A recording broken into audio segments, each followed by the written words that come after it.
Roll. Fratelloni's Hardware and Garden Stores brings you Garage Logic Podcast number 1237, Feb 1, 2024. I don't think we'll hit a record today, although we did yesterday. 54 degrees was the record high on this day. That was in 1931. And it was 28 below on this day in 1951. Boom. And now, from the mayor's always a office delay above the there. boathouse. You never know when you try to click on it. Yeah. Sometimes it Sometimes takes. she fires. Sometimes she doesn't. With Chris Sometimes she doesn't. Manning Technology Corner, Kenny Olson from the Krabby Coffee Shop, John Height in the newsroom, and of course, the rookie. Here is your flashlight king, fireworks commissioner, and the keeper of common sense, your mayor. Because you're doubting its veracity, I'm going to go right to it. I got this at 10:20 a.m. today from our friends at the American Experiment. Well, it's not on their website.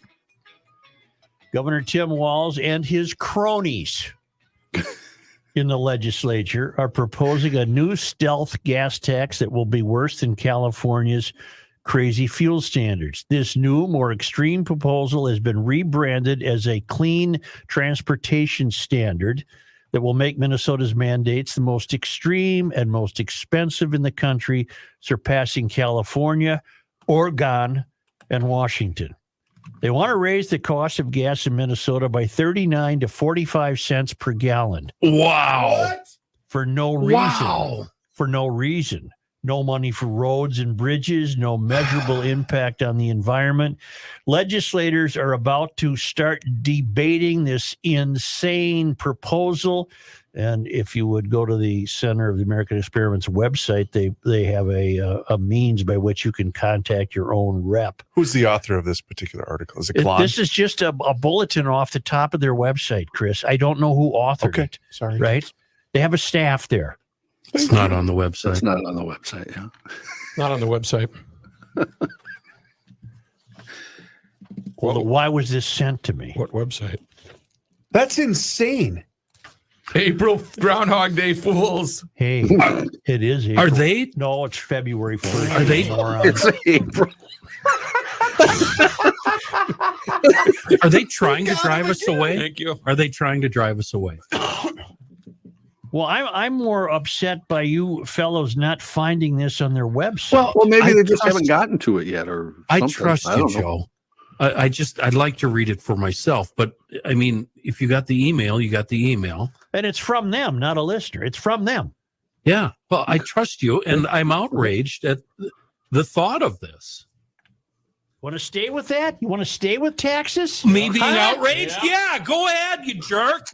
I think this fellow has come up before on the show. Representative Andy Smith of Rochester. Yeah. Oh boy, yeah. A DFLer who was declared bankruptcy. He had a couple of businesses he was pretending to run in Baltimore, or what the hell's the town? Rochester. This is I've heard this before. This has been I was alerted to this courtesy of our friend Linda Keller, Well, Keller thank you, Tax Linda. Services. he wants to tax money that doesn't yet exist. Can you do that? If you buy 100 shares in Acme Corporation for $10 each, that'd Okay. be $1,000, right? And the price of that maybe. stock rises to 20. Now it's worth 20 grand. You have made a capital gain of $1,000. But that is unrealized because the $1,000 gain doesn't actually exist. Yeah, it's not monetary. because you haven't done anything with it. Mhm. It isn't sitting in your bank account. I already see where this is It's the notional amount of what you would get if you sold the shares at that new price. If, by contrast, the shares fell to $5 each, now your initial investment's worth $500. You would have had an unrealized capital loss of $500. The money is an unrealized gain because it doesn't yet exist. As soon as you sell the shares, assuming the price has gone up and you've made a profit, you have realized the gain. It becomes income and you pay tax on it. That's what we do now. But this fiscally illiterate fellow would like to tax the money that you have that doesn't exist yet. Wow. And I'm making a list. I'm going to need a rail. I'm going to need a bucket of hot tar. Feathers. I'm gonna Don't need forget the some- feathers. Pitchfork. I'm storming the Capitol. I'm serious. This is absolute insanity. it's a basic capital gains understanding. Is he someone who simply does not know when something is unrealized? As we note here, the clue is rather in the name. Well, isn't it? he's bad with money. Unrealized. He's bad with money to begin with, because I know he declared bankruptcy. So I'm not sure he grasped the concept. And of I that. don't have much on this. This also is from the American Experiment. I have text to people out in the know on these matters, and I'll wait to see if I Well, can look at with who you've elected in this state. Does it surprise you that one of these fruitcakes would try this? And how many went along with it? This is a great idea. I don't know how many. Have Let's gone tax the on. Well, rich. it hasn't been passed into law yet, and presumably it would not. There's even got to be some people with dyed hair who skateboard around the Capitol who believe this is a bad idea. It's so interesting that the most ignorant among us shout out things like tax the rich when they don't even know what that means. Yeah. And it doesn't know what it means for them. They just think it affects other people. Yes, Chris. I texted with our buddy Pat Garofalo, who's in his last legislative I session. understand that. I said, so Joe just read a story of a proposed new gas tax by your guy, Governor WALZ. This has to be a joke. His response, yep, it's never enough. So it's true. Yeah. Now text him about Andy Smith pushing a bill to tax unrealized income. All right. This Andy Smith has no leg to stand on, no history of financial understanding, nothing. He somehow got himself elected in a district down in Rochester. Apparently, he had a little cinema he was operating that showed apparently very small films, and that either did or didn't work out. And then he had some bookstores that didn't work out. I believe didn't he come up in regards to the Family Leave Act? Yes. I don't remember the context in which he came up. I believe he was one of the authors of the bill. Oh, whatever. Again, we can do without the likes of this fellow. I think elected people have to start passing an intelligence test. You really need to understand what you're doing, and he obviously does not. There's an outfit called Americans for Tax Fairness. They have released this idea of taxing unrealized income. This is his being involved with it is not the first time I've heard about it. This proposed intelligence test needs to happen before you're even allowed on the ballot. Absolutely. Because it's been proven in this state over and over again that the voters in this state are so goddamn stupid that they will elect anybody. And if this moron is really affiliated with this, he quite literally doesn't know what the word unrealized means. What the hell? A guy that cannot keep two businesses profitable and has to declare bankruptcy is proposing this? The people behind this believe that there's $8.5 trillion out there in untaxed assets, and they want a billionaire income tax. They don't know what they're talking about. Unrealized gains are not income. Well, I don't even know if you guys are putting that much in. I don't care about these money issues. I want my politicians to have a ceasefire meeting. I mean, that's the real issues. Well, he did post on that, Joe, oddly enough, Chris. That, How can you not post. be? No, how I'm can you not. How can you not be so enraged that you just don't want to go down there and raise a ruckus? They're out of control, Such. I understand. They that, have to Ken. go now, today, before sundown. This is insanity. I, for Chris's sake, would like to read from Andy's Facebook page. I was I've kidding. added- Let's be quiet and hear what John says. I've added my voice to the growing cry for hashtag ceasefire now in Gaza, signing the below letter provided by @JewishVoiceForPeace. And then it reads the whole thing, that the statement that they released. I also saw on his Facebook page, he has also just filed to run for re-election. So he'll be Rochester, right? Yeah, November. Yep. Well, we have a lot of listeners in Rochester. Wow. You're committing an atrocity by electing such an unqualified. He's not even qualified to be on social media. He's so stupid. Seriously. You're right. He shouldn't even get the 163 character. Keep him off TikTok, off Facebook. Boy, if that's all you need, that would thin the herd a lot on social media. Wouldn't that be nice? Well, Oh, the God. leaders of all the social media outfits were getting sweated under the Klieg lights yesterday in Yeah. Congress. You think that'll do anything? No, Of course not. but I do think they are harmful entities, particularly for young people. I don't know what my answer is. Young people don't know anything other than social media. They have no idea what life used to be like. But the better the parents, the more likely the kids are not to be affected by it. So remember last year when they tried, I forget what it was, the increased fee of wages for Uber, and there was the big I do hubbub. remember, Chris. Uber then said, we're shutting down operation if you guys pass this. And then, of course, Governor WALZ vetoed said Right. bill. Right. What is it going to take for them to realize if you add 40 cents a gallon Outrageous. to every business owner, every mom and dad trying to, Every gonna, truck driver. who's going to have to step up and say, you don't understand what May I? Okay. May I? Be outraged? Yes. May I just say, we're poorly led. To water. Let's turn to Ilhan Omar. Speaking of being poorly led. Here is your latest Ilhan Omar report on Garage Logic. The Star Tribune has finally gotten around to the Okay. B3. B3 B3. Bingo. headline: Omar criticism based on flawed translation. Subhead: her speech was translated as putting Somalia first. It's by Zoe Jackson and Faiza Mahmoud, one of whom apparently speaks Somali, because the story mentions a Star Tribune reporter who speaks Somali listened to her speech. This is Ilhan facing scrutiny and criticism from Republicans. I got to think that she might be facing scrutiny and criticism from more than just Republicans occasionally, don't you? She has to. But it's always this paper, it's always the Republicans who criticize.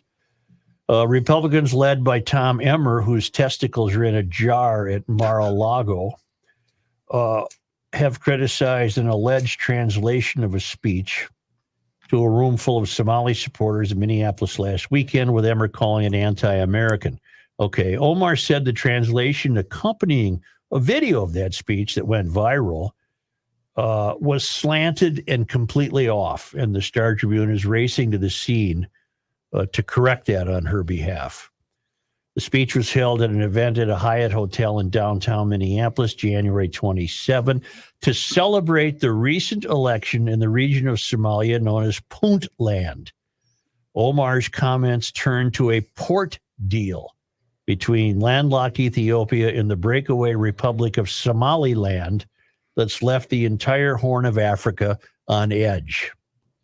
Because we don't have enough to worry about here. We should be aware of this. In the wake of the port deal between the northern region of Somalia and Ethiopia, Omar said in the speech that she's fielded calls from concerned people who want the U.S. to intervene in hopes of nullifying the 50-year agreement. We can't even settle our own border problems in this country. That's me. That's not in the story. Omar's office pointed to a more accurate translation of her speech. Her office pointed to a more accurate translation of her speech. The Star Tribune reporter who speaks Somali listened to the speech and reviewed the transcript and found it matched Omar's comments. It said, My answer was the U.S. government will do what we tell the U.S. government to do. That's supposed to be better. We as Somalis should have that confidence in ourselves. We live in this country. We pay taxes in this country. We steal food from this country. No, that wasn't in there. It's a country where one of your own sits in Congress. As long as I'm in Congress, no one will take Somalia's SEA. And the United States will not support other people to rob us. Rest assured, Minnesotans, the woman you sent to Congress is aware of you and has the same interest as you. When she says rest assured, Minnesotans, she's not talking to me. She's talking to Somali Minnesotans, I would imagine. Yeah. The translation now under dispute characterized Omar's comments this way. The U.S. government will only do what Somalians in the U.S. tell them to do. Okay? But the correct translation, according to the Star Tribune, is my answer was the U.S. government will do what we tell the U.S. government to do. So you drop the word only. What's the difference? Only is gone. They will do what we want and nothing else. This is the correct translation. Really? They'll do what we want and nothing else. They must follow our orders. And that is how we will safeguard the interests of Somalia. Together, we will protect the interests of Somalia. Wait, she has every right in the world to be interested in Somalia, but does she have every right in the world to bring down the full weight and force of the U.S. government to do whatever she wants it to do? She doesn't even have the right to say, address me. I am not in her district.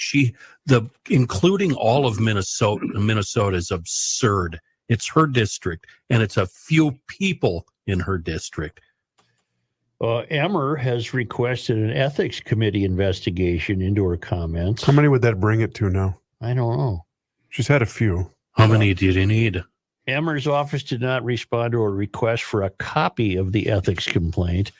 Omar said in a prepared statement Tuesday that she rejects the attempt to question her character and her loyalty to America, her home.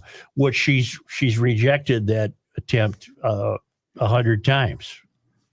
The attacks being lobbed against me are not only completely false, they are rooted in xenophobia and Islamophobia. Sure, She's done that. She's played that card. She's played so often that card is tattered. Do you think it's the same one?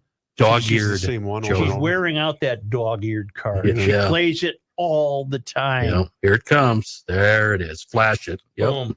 Omar said she supports a unified Somalia, which aligns with longstanding U.S. policy. The video was originally circulated on X by Ambassador Rhoda J. Elmi, Deputy Minister of Foreign Affairs for Somaliland. Elmi was critical of Omar's comments, calling her language divisive and unbecoming. Okay, so someone that really knows what's going on called her remarks divisive and unbecoming. Of course.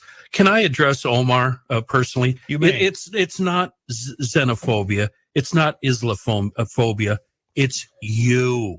It's you. We hate you. You're a bad person. Has nothing to do with the color of your skin, where you're from, or your religion. It's you. Well, let's clean up the word hate. Strong dislike. Yeah, I'm standing by it. No, this is all a function of the mystery. Her presence is a symptom of the mystery. Always has been. And what Americans anticipate and have been losing now with regularity since the onset of the mystery, for which we could pick an arbitrary time in history, but you could call it at least 20 years, 25 years as the mystery gains momentum.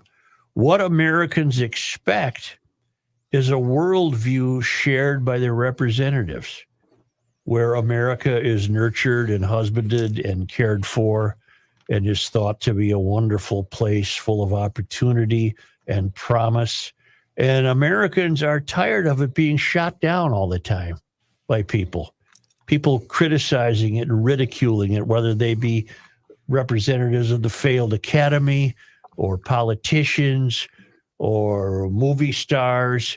We're tired of this country being treated so raggedly to the point where here is an elected representative who is telling a very select group of people with a very narrow interest in this case, an interest that has very little to do, if anything, with the United States of America, telling them, don't worry, America will do what I tell them to do. Now, how am I misinterpreting that? Well, you're Islamophobic. You're not. But they're going to come back and say, yeah, it's Islamophobic. And they're going to say that comes from a place of white privilege. People have listened to me long enough to know that I don't give a damn if she's green or blue or white or red. I just don't like her politics. They don't have the gumption to debate you on the issues. She's never going to acknowledge my existence. She could never last in even a discussion with you. But that's exactly what. And that's why they resort to these these absurd accusations. Yep. Because they don't have a comeback. She's done that repeatedly. She's played that card. That's because she can't sit down and talk or debate the issues. It would be weird if she was green, though. Yeah, but, I don't care if her politics reflected in any way a love of this country. It ain't easy being green. That would be such a delightful turn of events. So you wonder why someone that attached to Somalia,